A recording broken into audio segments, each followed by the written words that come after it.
objectif en 2025.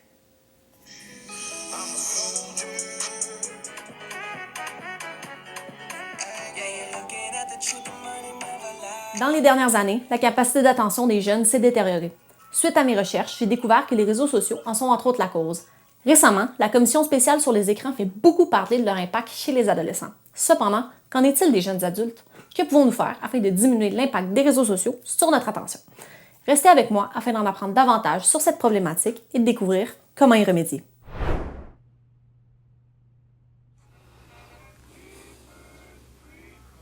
Je m'appelle Agathe Hébert, j'ai 18 ans et je suis étudiante au cégep Édouard-Montpetit en arts et communication, médias et reportages. J'ai vraiment remarqué une différence dans ma capacité d'attention.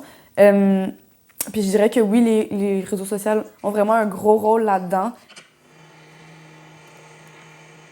Afin d'obtenir un point de vue scientifique sur la question, j'ai rencontré la présidente de l'Association québécoise des neuropsychologues. Bien, bonjour, je m'appelle Josiane Bertrand, je suis neuropsychologue. En gros, un neuropsychologue, c'est le professionnel, l'expert de la cognition, donc du cerveau et du comportement. Oui, mais en fait, c'est quand même une grande question parce que il y a plusieurs types d'attention. D'abord, il y a l'attention mobilisée qui est l'attention de base, être capable de se concentrer sur quelque chose.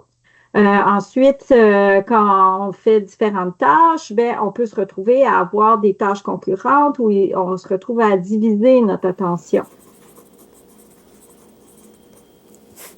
Quand on fait une exposition plus excessive aux écrans, ce qu'on voit, c'est qu'il y a quand même une tendance à la distractibilité qui est augmentée.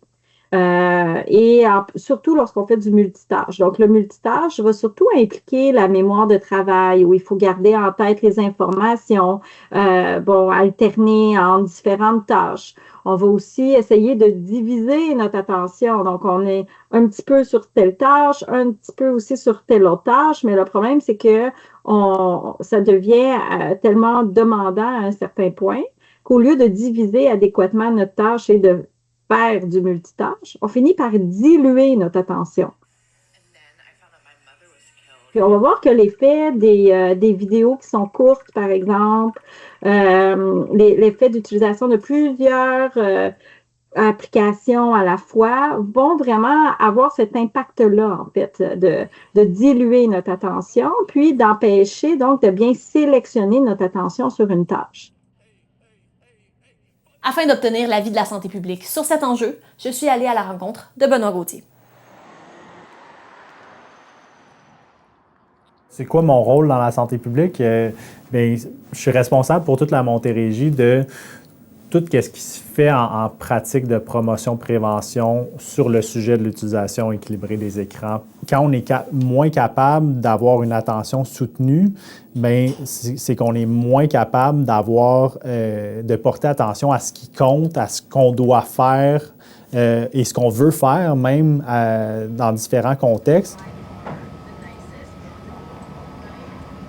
On se détourne individuellement et collectivement de ce qui compte le plus dans nos vies, puis pour ce qui est des jeunes, dans leur développement, finalement. Les notifications, c'est les pires. C'est les pires. Dès que je vois mon téléphone s'allumer, je peux même pas me contrôler. Mon œil, il va tout de suite regarder. J'ai des notifications de jeux puis des trucs comme ça, puis ça me dérange. Si je suis en classe, je vois mon téléphone s'allumer, je vais automatiquement regarder. Ça montre clairement que ma priorité, je suis pas en train d'écouter. Des études ont démontré là, que juste de voir notre téléphone mène à des pensées, puis fait en sorte que ça devient des pensées qui sont intrusives, qui nous distraient de ce qu'on est en train de faire. Après de se ramener, il faut quand même si on peut se ramener rapidement à la tâche, ça nous prend un certain délai à s'y remettre, puis donc notre productivité devient impactée là, par ça. C'est pas que tant que ça, mais bon, au moins je l'ai essayé. Donc, c'est les impacts qu'on peut voir. Il demande que ce pas des impacts qui sont majeurs. Dans les études, là, il y a eu une tonne d'études qui ont été faites, puis on n'arrive pas à trouver des effets qui sont vraiment concluants et cohérents. C'est documenté à l'échelle globale que le temps d'attention moyen des gens a diminué de beaucoup dans les dernières années. Mais ça ne va pas nous rendre tous malades pour autant, là. C'est seulement vraiment une proportion minime de la population là, qui vont en arriver avec une problématique, là. Maintenant que nous comprenons mieux l'enjeu en question, que pouvons-nous faire pour y remédier? C'est sûr que de se concentrer plus sur des vidéos plus longues, des tâches qui sont plus longues, sans faire du multitâche, ça va vraiment avoir un impact là, sur notre concentration. Honnêtement, je dirais se mettre des limites personnelles pour chaque personne, se trouver une solution personnelle selon ses passions ou les choses que quelqu'un aime faire, ça peut être une très bonne solution, puis surtout décrocher, puis se mettre des limites. Ah ben oui, toi. De juste laisser son téléphone dans une autre pièce puis faire ses affaires ou juste de se mettre comme en ne pas déranger. C'est sûr que faut que tu prennes quelque chose pour te concentrer sur d'autres choses du fait que ton téléphone n'est pas avec toi, là. Mais c'est sûr, par contre, que tout va dépendre de la composante affective liée à ce qu'on a fait, par exemple, sur les réseaux sociaux. Donc, si j'ai lu quelque chose là, de grave qui s'est passé, c'est sûr qu'après, mon attention risque de coller sur qu'est-ce que j'ai vu sur les réseaux sociaux et je vais avoir de la difficulté à la mobiliser sur la nouvelle tâche là, de mon quotidien. Je suis sûre qu'il y a des ressources à l'extérieur qui peuvent grandement aider à cet enjeu-là.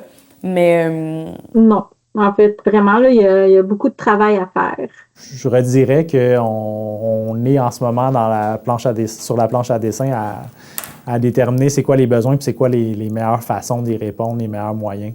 Et c'est sûr qu'on sait que les jeunes adultes peuvent être beaucoup sur les réseaux sociaux, mais est-ce qu'on veut que le message passe seulement et principalement par là pour leur dire « Salut les réseaux sociaux, soyez moins sur les réseaux sociaux ». Oui, on devrait passer par ces médias-là pour faire l'éducation parce que ce sont les plateformes qui sont le plus utilisées par les jeunes adultes.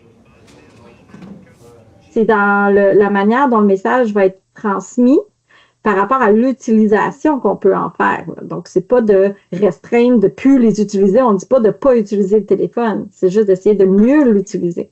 Puis, je pense aussi que d'avoir ce message-là qui est positif, ça amène les gens à vouloir mieux adopter ces habitudes de vie-là. Vous l'aurez compris, il reste encore du travail à faire pour remédier à cette problématique. Au final, nous sommes tous individuellement et collectivement responsables de trouver des solutions.